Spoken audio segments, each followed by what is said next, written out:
आज हम बैंगलोर के पास अवनी गांव जा रहे हैं। यहाँ थोड़ी सी ट्रेकिंग है, फोटोग्राफी की सुंदर जगह है और इन पहाड़ों पर ऋषि मुनि और श्री वाल्मीकि जी का आश्रम स्थापित है। दशहरे की छुट्टियां हैं और मम्मी पापा बैंगलोर आए हैं, तो हम साथ घूमने आए हैं। विजयादशमी पर हम अपने गाड़ियों की पूजा करते हैं, तो चलिए हम अपनी यात्रा अब शुरू करते हैं। अवनी गांव कोलार डिस्ट्रिक्ट में मूलबगल तालुक में आता है, जो बेंगलुरु से 90 किलोमीटर की दूरी पर है।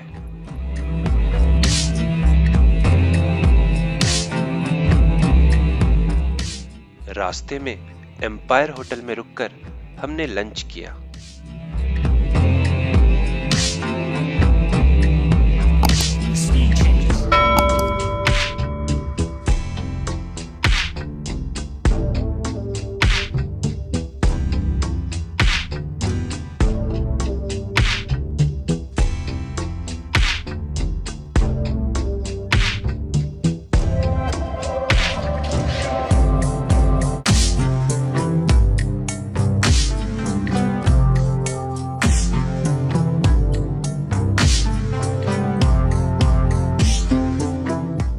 यह रामलिंगेश्वर स्वामी टेम्पल है, जिसे हम अपने दूसरे ब्लॉग में कवर करेंगे। हम अवनी बेट्टा पहुंच गए हैं। यहाँ पार्किंग करके हम अपनी ट्रेकिंग स्टार्ट करेंगे। वैसे तो लव कुश का जन्म उत्तर प्रदेश के कानपुर जिले के पास बिठूर में कहा जाता है, पर यहाँ की गाथा में वाल्मीकि जी का आश्रम अवनी में भी है और लव कुश के जन्म और बचपन की कहानी यहां से भी जुड़ी है। गाड़ियां हम यहीं ओपन में पार्क कर सकते हैं। समर में यहां की चट्टानें काफी गर्म रहती हैं। अक्टूबर से मार्च ट्रैकिंग करना यहां आसान होता है।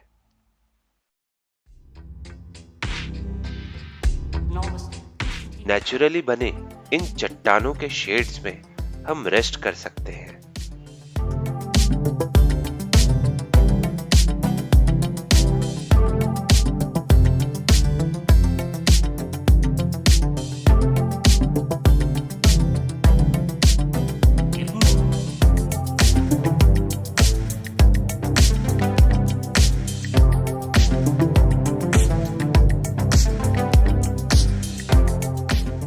यहाँ हमें इस तरह के कई रॉक फॉर्मेशन देखने को मिले।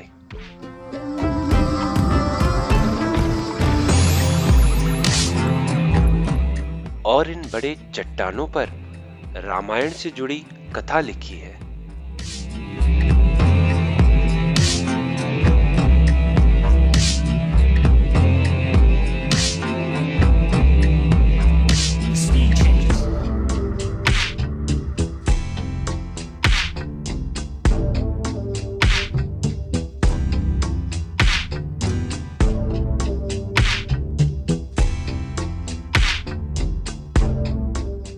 हम यहाँ पहुंच के लोकल गाइड की मदद से अवनी बेट्टा को विस्तार से समझने की कोशिश की। सब ये पहाड़ का हिस्ट्री बताऊंगा। त्रेता युग का सीता माता का वनवास 14 साल पड़ा। ये हिस्ट्री का तब क्या है मैं बताया तो अच्छा आप सुना। निष्ठे मैं भक्ति से बोल रहा हूँ, आप निष्ठे से सुनना चाहिए। अच्छा। त्रेता युग में लक्ष्मण ने राम जी के आदेश पर सीता माँ को वन में छोड़ दिया। वाल्मीकि जी के आश्रम में उन्हें आश्रय मिला। सीता माँ उस समय प्रेग्नेंट थी। वाल्मीकि जी ने सीता माँ का नाम रखा लोकपवनी। वाल्मीकि आश्रम में ही लवकुश का जन्म हुआ और बचपन गुजरा। वाल्मीकि जी ने उन्हें अस्त्र चलाने की शिक्षा दी। रामचंद्र द्वारा भेजे अश्वमेध घोड़े को लवकुश ने रोका, जहां जानकी जी ने पुत्रों को अपने पिता से मिलवाया और फिर धरती में समा गईं।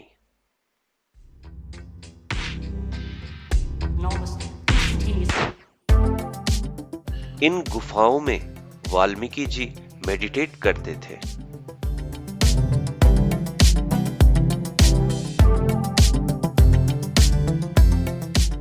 यह वह गर्भगृह है जहां पर लव और कुश का जन्म हुआ था। पांडवों द्वारा बनाया पंच शिवलिंग भी हमें यहां देखने को मिला। आप सोचेंगे रामायण में महाभारत कहां से आया? तो द्वापर युग में जब पांडव वनवास में थे, भीम ने यहाँ पास के गांव कैवारा बेट्टा में बकासुर नामक राक्षस का वध किया। पांडवों ने अवनी में कुछ समय बिताया था। यहाँ काफी सारे कुंड हैं जो वाल्मीकि आश्रम को पानी उपलब्ध कराती होगी। इस कुंड में जानकी माँ दिए जलाकर लव और कुश के कपड़े धोया करती थी।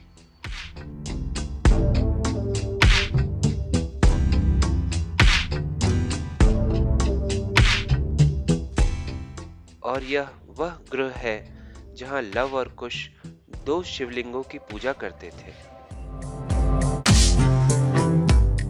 सीता मां द्वारा पत्थरों में बने बर्तन हमें देखने को मिले।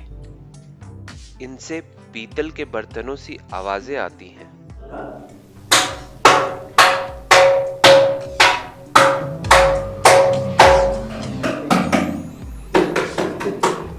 सीता जी के धरती में समाने के बाद हनुमान जी ने इन पत्थरों को उल्टा कर दिया, इसीलिए यह बर्तन उल्टे से दिख रहे हैं।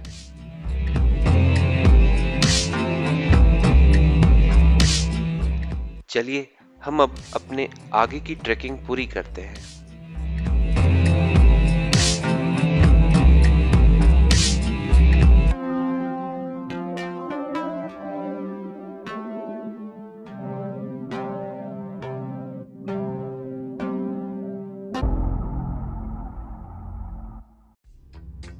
रास्ते में विश्राम के लिए कुछ शेड्स भी बने हुए हैं।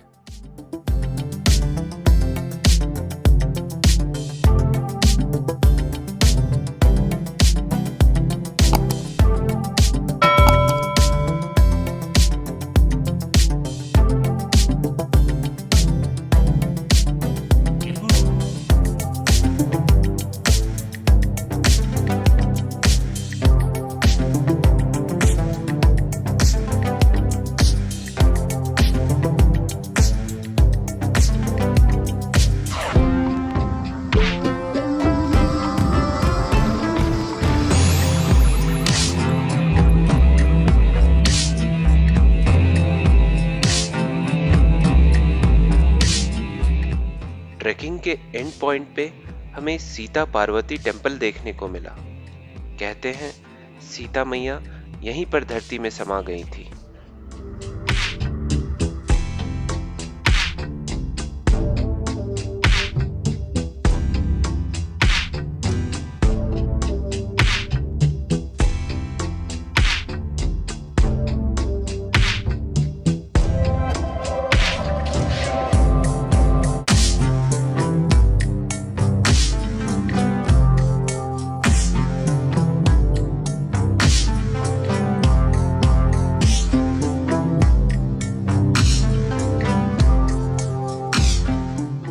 मान्यता अनुसार लोग यहाँ खाली पैर मंदिर तक आते हैं ताकि उन्हें लव कुश जैसा पुत्र प्राप्त हो। मंदिर के पुजारी ने सबके लिए पूजा अर्चना की। इस मंदिर से आसपास का नजारा बहुत ही सुंदर दिख रहा है।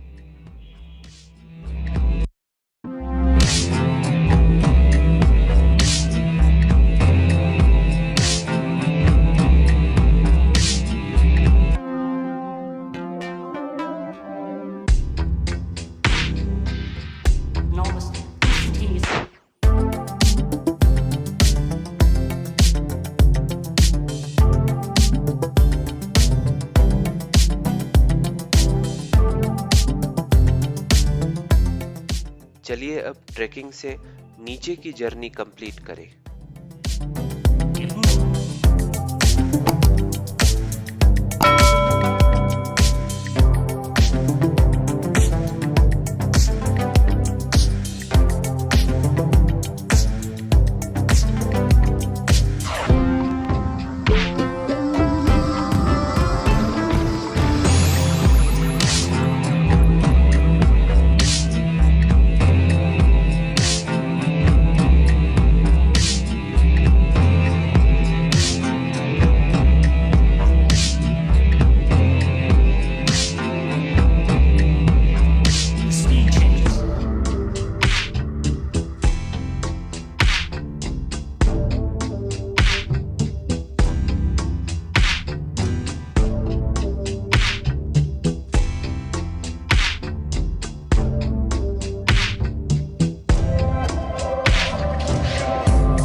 वापस बैंगलोर की ओर चलते हैं। रास्ते में स्नैक्स के लिए मूल बगल का डोसा खाने के लिए रुकेंगे।